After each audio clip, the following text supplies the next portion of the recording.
Do you want to know how to buy new construction in Boulder? Well, that's what we're talking about today, and we're starting right now.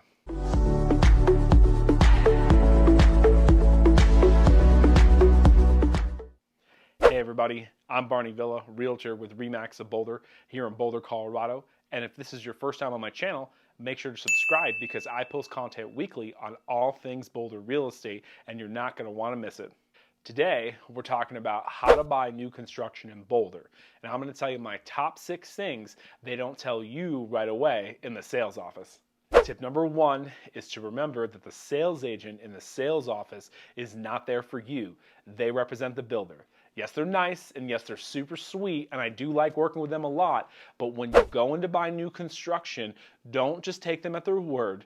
You're definitely going to need some good representation from an actual real estate buyer's agent to help you navigate this contract, because the sales agent is not really going to help you do that. Yes, they're going to point a few things out, but as you see, as we go through these next few tips, you're going to notice how they aren't really forthcoming with this information, and you're going to need someone to guide you through this contract because it's not the same as a normal real estate transaction. Tip number 2 is to remember that the price that you see on the sign is the starting price. So when you're driving down the road, you can see new construction from miles. They do a great job of advertising it, but they'll say something savvy like starting in the low 600,000s. And what that really means is there's money on top of that that's going to be added to get the house the way that you want it to be. So for starters, it could be a lot premium. So right there, that can add anywhere from $50,000 up to $300,000 depending on the view. If you want a walkout basement, it could be an additional $75,000. If you want extra features, the price will just keep building and building and building, and by the time you get done, there's at least going to be a 10% additional charge for all the things, including the fixtures, including the door handles, which kind of hardwoods versus carpet do you want, and everything will start to stack on top of that base price. So you're definitely going to want to know that going in, because if it's starting in the 600,000s, you can be pretty sure that it's going to finish somewhere in the high 700,000s. So knowing this going in is going to help you and your lender really determine your budget and how to safely negotiate this. And again, having a buyer's agent is going to really help you navigate this process super smooth so that there aren't any hiccups along the way. Tip number 3 is to also remember that the builder is going to require money upon signing the contract in order to start the builds and kind of put a hold on that property for you. And now, beyond the fact that they're going to ask for money up front, like right away, that's different than a normal real estate resale where you have at least 3 to 5 days to put down the earnest money. They're going to want it right away. And the second thing to know about that is they're not very forthcoming about the due diligence period that is extremely short. In a normal real estate transaction of a resale house, you have 30 days to get that due diligence done if you have inspections or appraisal comes up. So with a new construction sale, usually it's 10 days or less. And again, like I said, they're not very forthcoming about this. So if you get 2 weeks in and you realize that your job is leaving or your apartment is not going to really time with the closing of this, they can really get to be interesting trying to get out of the contract. So knowing this up front and knowing how many days of due diligence that you have in order to get that money back is going to be extremely important to make sure you feel comfortable going through this transaction. Tip number 4 is to remember that the builders actually have preferred lenders that they would like to use. And this can actually impact you in 2 ways. Well, for starters, you can absolutely use your own lender.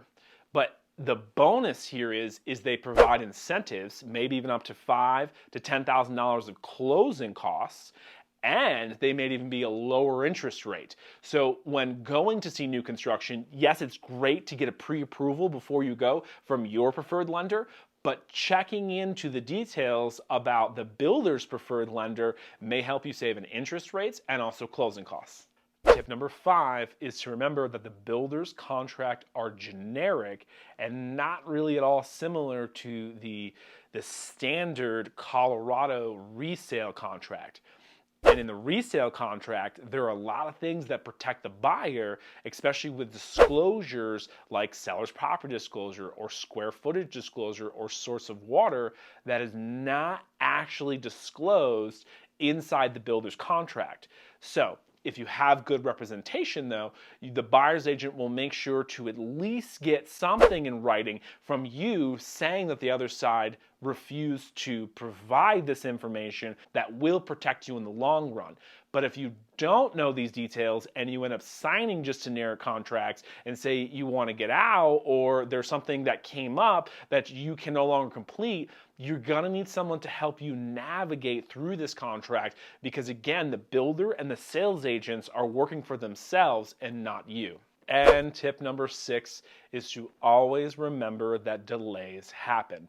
So especially with build out time, if they quote you 8 months, 10 months, 12 months, heck, I've even seen 18 months, especially in today's time where we're having all kinds of supply chain issues, delays will happen. So if you can make sure you have a little buffer room, because if things happen like you're in an apartment and your lease ends and you thought you were going to be in the new house exactly when the lease ended, you're gonna need some kind of contingency plan, or at least a strategy, which again, a buyer's agent can help you come up with, is if it gets pushed back 4 weeks, 6 weeks, 12 weeks because of the build out time. So again, remember that the buyer's agent will have your back and the sales agent and the builder will not. And finally, a quick little bonus tip is to also remember that in Colorado, the buyer's agents are free. So whether you're represented or not is not going to change the contract price for the builders. So I highly recommend that you do have representation so that you can make sure that you have done the due diligence and then you know that this is going to be a successful transaction for you. If you found this video helpful, make sure to give us a thumbs up, subscribe because I post content weekly, share it with a friend, and leave a comment if you found any of these tips helpful, and make sure to watch the next video on how to buy a house in Boulder, Colorado. Thanks again for watching, and we'll see you in the next one.